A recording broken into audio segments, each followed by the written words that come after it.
County Grand Master, fellow Grand Lodge officers, officers of Belfast County, officers and brethren of the LIGONEIL lodges, visiting brethren, Protestant, Unionist and Loyalist people of North Belfast. It is a privilege to be with you this afternoon and join your principal stand here on the Woodvale Road, which also continues on a nightly basis at Woodvale Avenue. I bring you fraternal greetings from my own lodge, Straw LOL 502 in the county of Tyrone, and most significant of all, from the Grand Orange Lodge of Ireland. Members of the institution are here today from right across Northern Ireland and beyond to show their solidarity and support for the LIGONEIL lodges who have shamefully been denied their basic human rights. Your constant presence here on day 603, and indeed the second year of this continuing peaceful and steadfast protest, is testament to the determination and fortitude of the wider Orange family. We are aware as well today of the long-standing and ongoing plight of our brethren in Drumcree and indeed many other villages and towns across our province, who due to similar tragedies have been denied their civil and religious liberties for many years. I have been asked by the Portadown District Master, with our brother Darrell Hewitt, who unfortunately cannot be here today, to pass on his appreciation for your ongoing support, and he assures you of his and his brethren's continued backing for your worthy cause.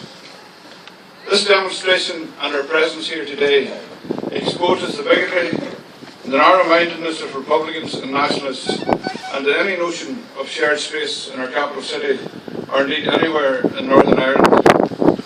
One must ask again, why can three lodges not complete their 12th parade in a safe and dignified manner up the main arterial route of the Crumlin Road to LIGONEIL Orange Hall?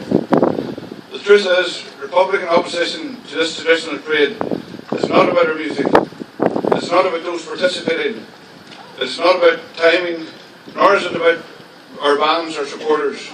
Rather, it's about intolerance, it's about the hatreds of all things British, and significantly in this area it's about internal Republican politics.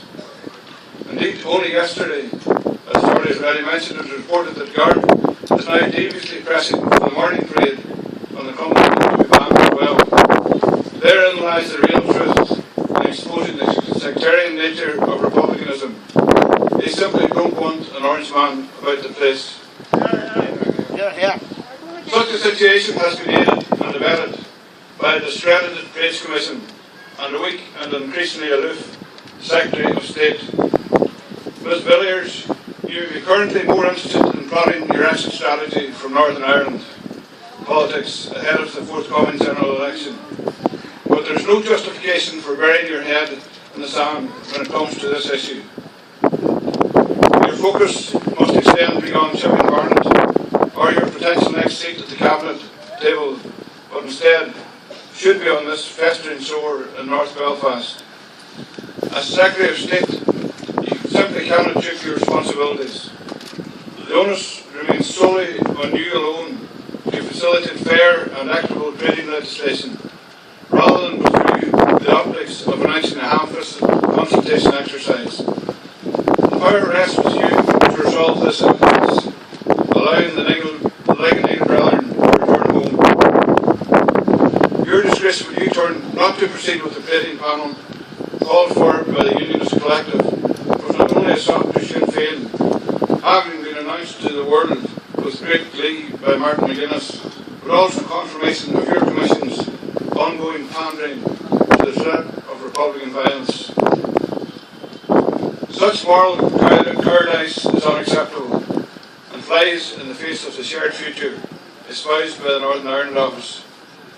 It is against this context and backdrop that I would encourage Orange brethren and their supporters to demonstrate their displeasure at the current situation by holding peaceful and legal protests across Northern Ireland at times and locations of their choosing over the coming weeks.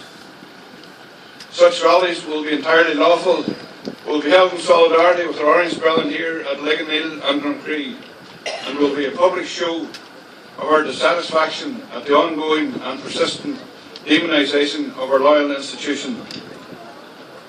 Further to this, the institution will soon be beginning a series of meetings with our elected representatives across the province at all levels to maximise political support for our long-held campaign to replace the Public Processions Act Northern Ireland 1998 with a fairer and more balanced regulatory system. It is our belief that this legislation has created a weapon which the Republican nationalist community can use at will against us in the form of organised agitation and violence against our parades.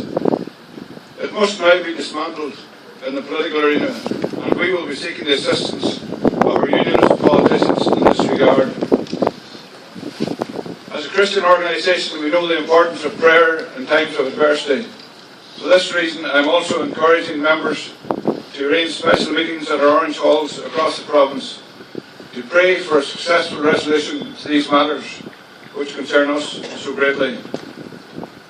We are an integral part of the cultural fabric of this island. The Orange institution is a cement which binds unionism together.